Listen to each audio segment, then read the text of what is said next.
je vais faire une petite introduction pour vous expliquer qui je suis, très rapidement, pourquoi je suis là et pourquoi je suis content d'être là. Et ensuite, je vais vous faire l'exposé que Paul m'a demandé. Donc, qui je suis? Je m'appelle Gilles Ramstein, je suis chercheur au laboratoire des sciences du climat et de l'environnement. Et la recherche que je fais, je vais presque pas vous en parler. Et comme vous allez voir tout à l'heure, je vais devoir partir un peu tôt, je vais quand même amener quelque chose. Donc la première chose, c'est je n'ai pas amené de nourriture parce que, je vais vous l'expliquer dans un instant, je vais pouvoir rester longtemps. Je n'ai pas besoin de ça vraiment. La deuxième chose, c'est que mon travail de recherche, c'est, je vous l'explique en un mot, c'est d'utiliser des calculateurs, des modèles assez complexes en fait, qu'on utilise pour le climat du XXIe siècle, le scénario du climat futur, et de montrer que ces mêmes modèles, quand tu les utilises pour le climat passé de la Terre, eh ben, ils sont capables de restituer des choses que là on peut comparer aux données. C'est ça mon travail, et c'est pas du tout pour ça que je suis venu, mais comme je vais me présenter, je le fais. Ensuite, pourquoi je suis là? C'est ça la présentation. C'est parce que, je vais vous l'expliquer tout à l'heure, mais on a été amené en fait à s'intéresser à la vulgarisation de la recherche climatique, et on est arrivé à un produit, on peut dire ça comme ça, et que je vais justement vous expliquer aujourd'hui. Donc je suis là, pas du tout pour mes activités de recherche au sens fondamental, mais plutôt pour les aspects vulgarisation. Et pourquoi je suis content d'être là? C'est parce que vous savez qu'avec la COP21, tout ça, bon, puis le climat c'est quand même une branche de la recherche qui est quand même très médiatisée, donc je fais des conférences. Et il se trouve que quand je fais des conférences, que je suis invité par des assos, je viens. Et souvent je suis super déçu parce que les gens qui sont là, ils ont entre 50 et 70 ans, ils verront pas le changement climatique. Et c'est pas eux qu'il faut toucher. Et là je suis super content parce que quelqu'un m'a dit que j'étais un des plus vieux de la salle, donc je suis très très content. Parce que je pense qu'il faut s'adresser à des gens qui sont jeunes et qui vont être amenés à être confrontés à des problèmes de plus en plus durs, et que c'est important d'avoir une grosse culture scientifique, pas que scientifique, mais aussi scientifique, moi c'est mon travail. Voilà. La dernière chose particulière me concernant, que Paul a dit tout à l'heure, c'est que si vous avez une question, surtout ne levez pas le bras, parce que vous allez rester comme ça toute la séance, parce que moi je ne vois pas. Donc il faut surtout m'interrompre. Donc il y a 25 minutes après de questions, donc si c'est un truc que vous ne comprenez pas, ben, n'hésitez pas à m'interrompre de vive voix, c'est le cas de dire. Mais sinon, vous pouvez attendre, parce que moi, comme je ne vois pas déjà, je suis très concentré. Donc si j'ai beaucoup de questions pendant l'exposé, ça me déconcentre un peu. Bon ben voilà, on va commencer cet exposé par la genèse. Donc en fait, comme vous savez, la COP21 a eu lieu en France, et puis les climatologues, moi, mais plein de collègues à moi, ont fait des conférences sur le climat, les changements climatiques. Et au cours de ces conférences, dans la salle, il y avait des gens de la direction de l'école supérieure de journalisme de Lille. Et à la fin des conférences, ils sont descendus nous voir, ils nous ont dit, mais attendez, si c'est vrai ce que vous dites, si le changement climatique va être prégnant, va être de plus en plus important dans les décades qui vont venir, si tout ce que vous racontez est quelque chose de vrai, eh ben, ce serait quand même important de former des journalistes. Je pense que l'ESJ était particulièrement intéressé par ça parce qu'ils ont déjà, dans leur cursus à Lille, une formation pour journalistes scientifiques. Alors ça nous a ébranlé, ça nous a fait réfléchir, on a travaillé, et la première chose qu'on a faite, c'est ce que je vais vous montrer maintenant, dans la première partie de l'exposé, ça va durer quelques minutes, c'est, on s'est dit, bon, on va essayer de faire ce qu'on appelle un SPOC, c'est-à-dire une formation validante, qui sera pour les journalistes et les communicants, et les gens qui veulent aussi s'informer et éventuellement changer de métier pour faire de la communication sur le climat. Et on va faire ça, mais avant de le faire, ça s'appelle un SPOC, ça, c'est une formation validante, je vais vous en parler dans la deuxième partie de l'exposé. Avant de faire ça, on va déjà se lancer sur un MOOC avec une question scientifique et une seule. Et à chaque fois, notre idée, notre lubie, c'est de faire travailler ensemble des journalistes, des gens qui ont l'habitude de communiquer, des journalistes qui peuvent être pas du tout scientifiques, et des scientifiques sur une question. Donc après cette genèse qui a eu lieu il y a 2-3 ans, on a fait l'année dernière un MOOC, et donc on a formé une petite équipe, on a formé une équipe conviviale et collaborative de journalistes et d'experts scientifiques, et on a choisi une question. On a choisi une question parce qu'à ce moment-là, je travaillais beaucoup avec François Gémen, qui est quelqu'un qui s'intéresse beaucoup à la migration climatique. Et donc on a travaillé sur une seule question, la remontée du niveau marin d'ici la fin du siècle et ses impacts. Et donc le diagramme suivant, le quatrième diapo, c'est de parler un peu de ce MOOC. Donc on a ouvert ce MOOC sur une plateforme fun, donc c'était vraiment un MOOC ouvert à tous avec des quiz. C'était validant au sens qu'à la fin, les gens ils avaient un petit papier montrant qu'ils avaient suivi le MOOC et qu'ils avaient réussi les évaluations. Ça s'est fait sur 5 semaines. Et je vais vous en montrer quand même 4 petits extraits. Donc vous allez voir 2 extraits de François Gémen qui sont plutôt la partie scientifique, et 2 extraits de Agathe Rémouet qui était la journaliste, et qui tournent autour des questions. Qu'est-ce qui va se passer du point de vue de la remontée du niveau marin de façon expliquée au mieux pour des gens qui ne connaissent pas grand-chose, par un scientifique, et comment ce travail peut être médialisé dans différents champs. Donc il y a 2 fois 2 petites vidéos, et après je vous expliquerai quel est notre projet de SPOC, c'est-à-dire de formation validante. Ce n'est pas si évident de dire et d'identifier quels sont les pays les plus vulnérables. Si l'on prend par exemple la hausse du niveau des mers, en fonction du critère choisi, on va se rendre compte que tel ou tel pays est plus ou moins vulnérable. Tuvalu ou les Maldives pourraient par exemple dire, ou les îles Marshall pourraient dire, nous sommes les pays les plus vulnérables. Si le niveau de la mer monte d'1 mètre, 100% de notre population, la totalité de notre population est affectée. Et donc, nous sommes forcément les plus vulnérables, c'est à nous que doivent revenir en priorité les fonds mobilisés. Oui, le problème c'est que l'Inde pourrait dire, Tuvalu, seront sérieux, comment pouvez-vous dire que vous êtes le pays le plus vulnérable? Si la mer monte d'1 mètre, vous avez 10 000 personnes qui sont touchées. Si la mer monte d'1 mètre, en Inde, j'ai 60 millions de personnes qui sont touchées. Comment est-ce que vous pouvez dire, Tuvalu, que vous êtes le pays le plus vulnérable? Il faut compter le nombre de personnes touchées dans l'absolu. Et Tuvalu dira, mais enfin l'Inde, soyons sérieux, 60 millions de personnes, c'est 5% de votre population. Vous allez pouvoir trouver les ressources pour trouver des solutions d'adaptation pour ces 5% de votre population. Moi, je n'ai que 10 000 habitants, mais c'est la totalité de ma population. C'est 100%. Ce à quoi le Vietnam pourrait dire, allons. Ce qui compte, ce n'est pas la population, c'est le territoire. Moi, si la mer monte d'1 mètre, j'ai 25 000 km² qui sont touchés, qui sont engloutis par les flots. Vous, Tuvalu, vous n'aurez que 25 ou 26 km². Je perds 1000 fois plus de territoire que vous. Ce à quoi Tuvalu pourra répondre, oui, mais 26 km², c'est la totalité de mon territoire. Je n'en ai pas d'autres. Et donc, vous voyez, au travers de ce simple exemple et de ces quelques pays, qu'en fonction du critère choisi, on peut avoir différentes définitions de la vulnérabilité. Et aujourd'hui, une question essentielle, c'est comment on va faire pour répartir l'argent entre les différents pays vulnérables ou qui s'estiment tels. Voilà, il y a une toute petite vidéo ensuite de François Gémen qui montre un peu l'ampleur visuellement de ce que c'est que 1 mètre de niveau marin. Il est clair que ce ne sont pas des phénomènes qui vont s'arrêter. Par facilité, on a pris l'exemple d'une hausse du niveau des mers uniforme. La NASA a simulé sur une carte du monde quelles seraient les zones inondées dans cette hypothèse, aujourd'hui quasi certaine, d'une hausse d'1 mètre du niveau de la mer. Vous voyez naturellement que l'Europe ne sera pas épargnée, mais que bien entendu, la région du monde qui sera le plus touchée, ça sera l'Asie du Sud et l'Asie du Sud-Est, avec des pays très densément peuplés comme l'Indonésie ou les Philippines, qui vont perdre des portions considérables de territoire. Et puis au-delà, bien entendu, cette hausse du niveau des mers va continuer, puisque le changement climatique, hélas, ne va pas s'arrêter. Et après, on va en passer qu'une. On va passer une vidéo de Agathe Rémoé qui montre la perception dans une ville qui s'appelle Saint-Omer qu'ont les gens de la remontée du niveau climatique.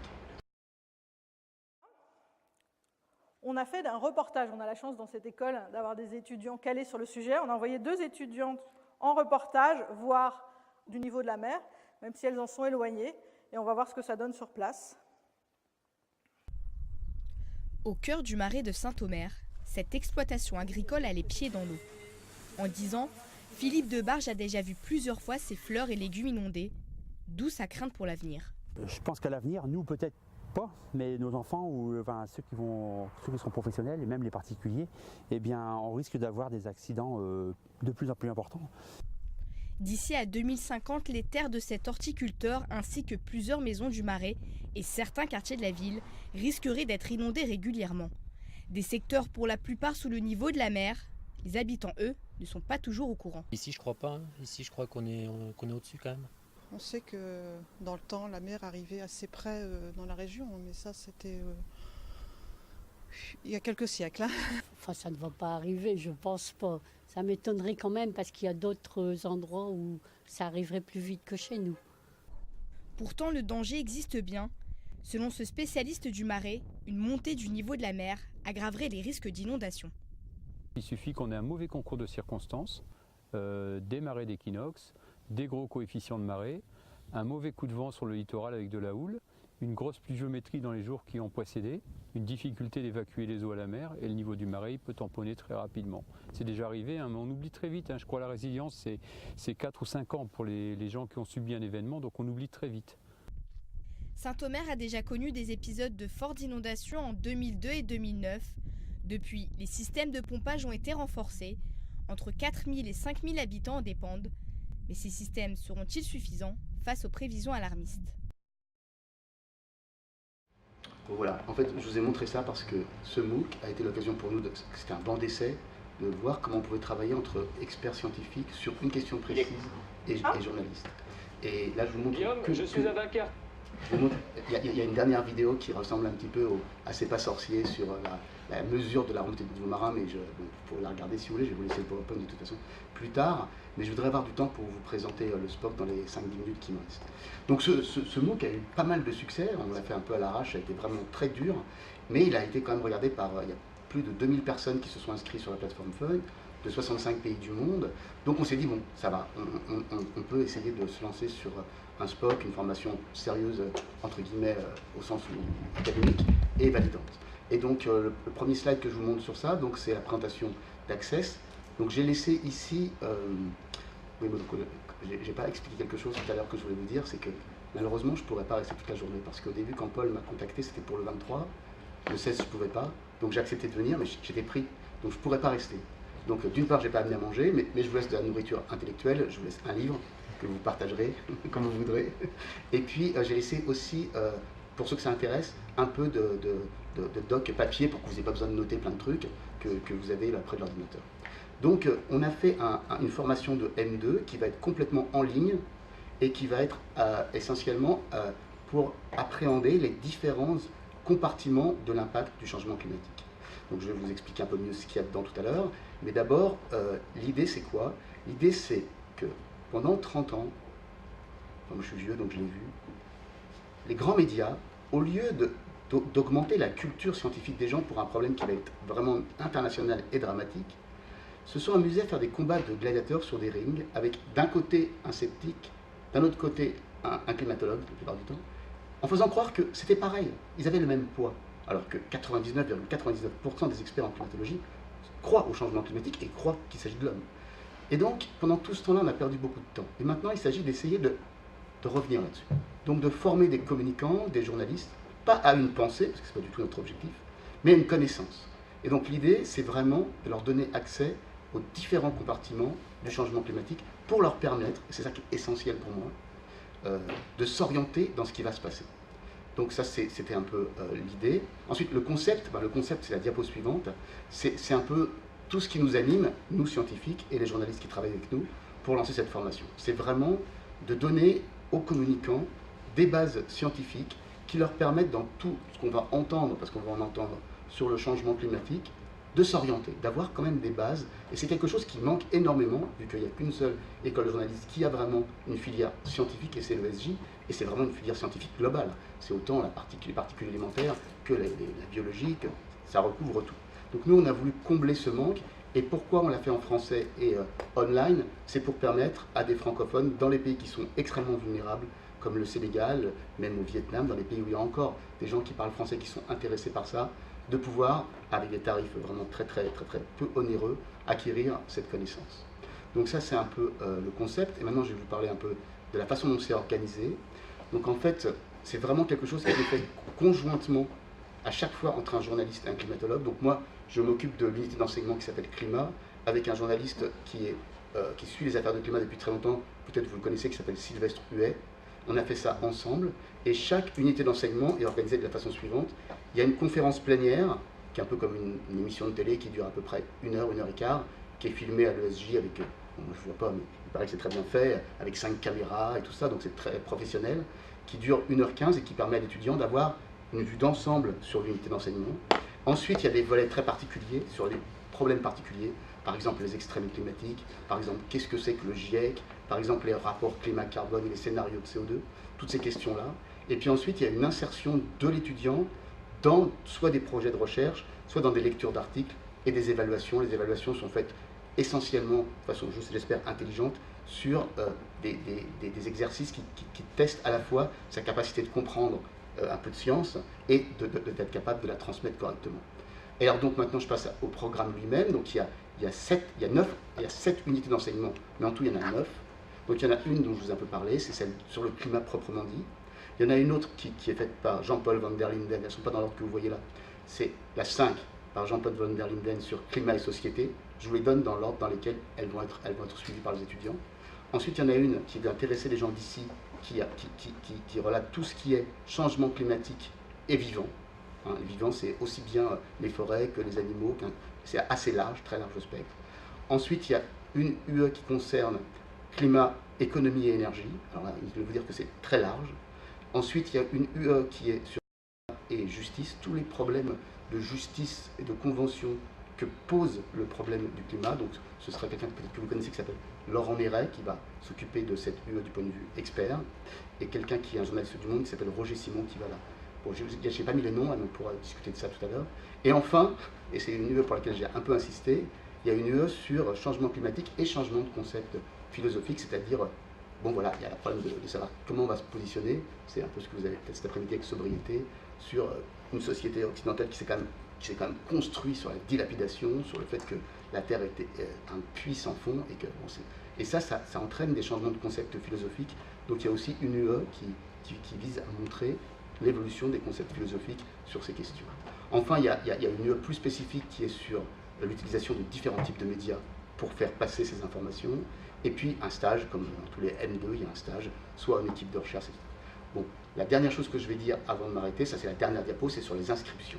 Donc comme je vous l'ai dit, c'est ouvert à la fois des étudiants qui seraient en formation originale, c'est-à-dire un étudiant de M2, normal, qui arrive, et puis c'est aussi ouvert évidemment aux gens qui sont journalistes en poste ou communicants en poste ou ingénieurs travaillant dans le climat en poste et qui veulent soit se réorienter, soit se reformer. Donc tout ça c'est tout à fait possible, c'est très souple parce que comme tout est en ligne, vous travaillez à votre rythme. Bon, évidemment il y a des évaluations, soit sous forme de quiz, soit sous forme de différents types d'évaluations. Et donc ça commence cette année, ce sera la première promo. On a déjà une quinzaine d'inscrits, je pense qu'on ne montera pas au-dessus de 20-25 pour la première promo parce que la plupart d'entre nous, on a fait beaucoup d'enseignements mais pas en ligne. Et en ligne, il n'y a pas simplement le fait de donner du savoir, il y a le fait de suivre des étudiants qui peuvent être loin. Donc je veux voir ce que ça donne du point de vue temporel, qu'est-ce que ça mange comme temps. Et donc la première promo, ce sera pas plus de 20-25, mais par contre, les promos suivantes pourront monter à 50. Voilà. Et donc si vous avez des questions, ben, j'ai plein de temps pour y répondre, je pense. Merci.